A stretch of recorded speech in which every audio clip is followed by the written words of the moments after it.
रेहाना और रवि की शादी के वक्त रवि के पास कुछ नहीं था। रेहाना, तुमने मुझसे शादी करके एहसान किया है। मुझसे ज्यादा तो तुम कमाती हो। अरे तो क्या हुआ, एक दिन आएगा रवि कि तुम खूब पैसा कमाओगे। मुझे तुम पर पूरा विश्वास है। रवि और रेहाना खुद को स्टैंड करने के लिए पूरी मेहनत करते। रेहाना, मैं नौकरी नहीं करना चाहता हूँ। तो कोई बात नहीं, मैं नौकरी करके घर चलाती हूँ, तुम बिजनेस सेट करने की कोशिश करो। एक दिन रेहाना, तुम जानती हो, मैंने जो विज्ञापन बनाने वाली कंपनी खोली थी ना, उसे बड़ी ब्रांड का ऑफर आया है। अब हम लोगों के दिन प्यारे न्यारे हो गए हैं। मैं जानती थी रवि कि एक दिन तुम सेटल हो जाओगे। रवि का काम अच्छा चल जाता है। एक दिन वो रेहाना से कहता है, रेहाना, अब हम लोगों का बच्चा भी हो गया है। बहुत छोटा है वो, उसका ख्याल कैसे रखेंगे हम? कैसे क्या, मैं गांव से माँ को लेकर आ जाती हूँ। नौकरी से हाफ डे ले लिया करूंगी। अभी तो वो छोटा है, स्कूल जाने तक मैं मैनेज कर लूंगी। देखो रेहाना, मैं अब अच्छा कमा रहा हूँ। तुमको नौकरी करके परेशान होने की कोई जरूरत नहीं है। अरे कैसी बात कर रहे हैं, मैं अपनी लगी लगाई नौकरी कैसे छोड़ दूं? और मैंने तो सुना है हम लोगों को कुछ ही महीनों में सरकारी नौकरी मिल जाएगी। सरकारी नौकरी में कितना कमा लोगी? उतने में तो मैं ड्राइवर रख लूंगा। रेहाना को रवि की बात का थोड़ा बुरा तो लगता है। कम से कम मेरी नौकरी की इतनी बेइज्जती मत करो। भूल गए, इसी नौकरी के बदौलत तुमने अपना बिजनेस खड़ा किया है। अरे वो तो मैं किसी के भरोसे भी कर लेता। देखो, अपने बच्चे को संभालो, घर का काम करो। अब बाहर जाती तुम अच्छी नहीं लगती हो। रेहाना रवि के कहने पर नौकरी तो छोड़ देती है, लेकिन अब बड़े से घर में उसकी कीमत किसी नौकर से कम नहीं होती। एक दिन रवि का दोस्त आता है। भाभी, हम लोग तो आपको तब से जानते हैं जब से आप लोग शादी होकर इस शहर में आए थे। आपकी बदौलत ही सारा बिजनेस खड़ा हुआ है। ये किस्मत तो आप ही की है भाभी। हाँ हाँ भाई, हमारी मेहनत तो कुछ है ही नहीं। अरे होगी, लेकिन भाभी की किस्मत के आगे कुछ नहीं। दोस्त वहाँ से चला जाता है, लेकिन रवि का गुस्सा सातवें आसमान में होता है। देखा कैसे बोल रहा था? अरे बिल्कुल अच्छा आदमी नहीं है ये। कैसी बात कर रहे हैं आप? प्रशांत भैया तो बहुत अच्छे इंसान है रवि। कैसे उन्होंने हमारे मुश्किल वक्त में हमारा साथ दिया था। अरे था पैसा तो साथ दिया, नहीं तो कौन पूछता है? रवि का व्यवहार पैसा आते ही अलग हो गया। वो बंदे को बंदा नहीं समझता। घमंड से घिरे रवि ने तो एक दिन हद ही कर दी। रेहाना, मैं अब तुम्हारे साथ नहीं रह सकता हूँ। क्या क्या बकवास कर रहे हो रवि? क्या कहना चाहते हो? और क्यों नहीं रह सकते तुम मेरे साथ? देखो, मुझे कोई और पसंद है और उसने साथ रहने पर बस यही शर्त रखी है कि मुझे तुम्हें तलाक देना होगा।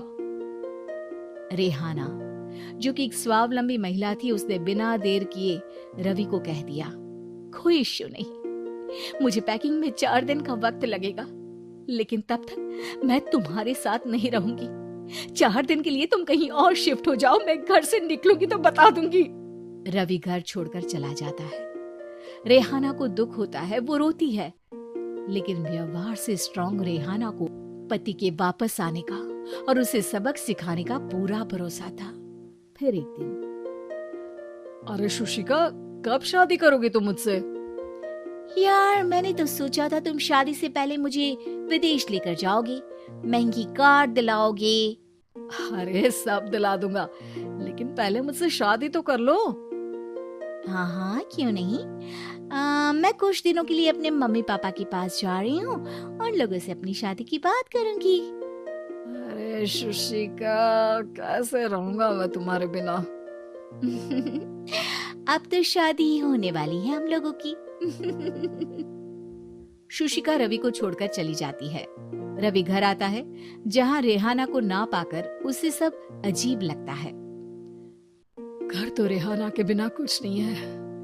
बच्चे की याद भी आ रही है। चलो एक वीडियो कॉल कर लेता हूँ। रवि रेहाना को वीडियो कॉल करता है, लेकिन रेहाना फोन नहीं उठाती। रात को सोते वक्त मन कर रहा है मुन्ने को गले लगा लूं। चलो कोई ना, शुशिका से शादी के बाद मेरे और भी बच्चे होंगे। अगले दिन रवि ऑफिस जाता है जहाँ टीना खड़ी होती है। सर, आपने अपने नए ऐड के लिए मॉडल की रिक्वायरमेंट डाली थी ना, मैं उसी के लिए आई हूँ। रवि टीना को देखकर खुश हो जाता है। अब शादी हो गई है तुम्हारी? नहीं सर, बस अच्छा सा हैंडसम और अमीर लड़का देख रहे हैं मेरे मम्मी पापा। रवि के दिमाग से तो टीना को देखकर शुशिका का ख्याल भी खत्म हो जाता है। अरे यार, ये लड़की मिल जाए कितनी सुंदर है। शुशिका तो इसके आगे कुछ नहीं है। क्या तुम्हें ऐसा नहीं लगता कि मुझसे मिलकर तुम्हारी ये खोज खत्म हो गई है? आप तो 2 बच्चों की पापा लग रहे हैं। अरे नहीं नहीं, मेरी शादी तो हुई थी, लेकिन बीवी को किसी और से प्यार था, मुझे छोड़कर चली गई। खैर, टीना की दोस्ती रवि से हो जाती है, लेकिन 1 महीने बाद शुशिका रवि के पास वापस आती है। मेरे मम्मी पापा तुमसे मिलना चाहते हैं, लेकिन उन लोगों को ये मत बताना कि तुम पहले से शादीशुदा हो, और हाँ, शादी से पहले अपनी सारी प्रॉपर्टी तुमको मेरे नाम करनी होगी। अरे पागल, अब मैं तुमसे शादी ही नहीं करना चाहता। भला ऐसी लालची औरत से कौन शादी करेगा? तभी वहाँ टीना आ जाती है। रवि, ये पागल सी औरत कौन है? देखो, तुमने ही कह दिया ना पागल, तो पागल ही है। पता नहीं कौन है, कह रही है शादी कर लो, लेकिन शादी से पहले अपनी सारी प्रॉपर्टी मेरे नाम कर दो। बोल तो सही रही है। वैसे तुम जानती हो, मेरी एक सहेली है, उसके पति ने उसे पैसा आते ही छोड़ दिया, जबकि उसको खड़ा करने वाली ही मेरी सहेली थी। और मुझे भी भरोसा नहीं है, अगर मैं भी तुमसे शादी करूंगी तो तभी जब तुम मेरे नाम अपनी सारी प्रॉपर्टी कर दोगी। अरे हाँ हाँ, क्यों नहीं, बिल्कुल कर दूंगा। रवि और टीना की शादी की तारीख तय हो जाती है। वो अपनी सारी प्रॉपर्टी के कागज लेकर शादी वाली जगह पर पहुंचता है, लेकिन वहां टीना आती नहीं। रवि टीना को मैसेज करता है, कहाँ हो? सॉरी, मैं तुमसे शादी नहीं कर सकती, मुझे तुमसे भी ज्यादा पैसे वाला मिल गया। रवि को गुस्सा आ जाता है। वो गुस्से से सारा डेकोरेशन तोड़ रहा होता है कि वहां रेहाना आ जाती है। सर, क्या हो गया? क्या डेकोरेशन पसंद नहीं आई आपको? तुम यहाँ क्या कर रही हो? मैं यहाँ के डेकोरेटर हूँ। क्या आपको पसंद नहीं आई यहाँ की सजावट? रवि दौड़कर रेहाना के गले लग जाता है। मुझे माफ कर दो रेहाना। रवि रेहाना के गले लग जाता है और रेहाना टीना को थैंक्स का मैसेज करती है।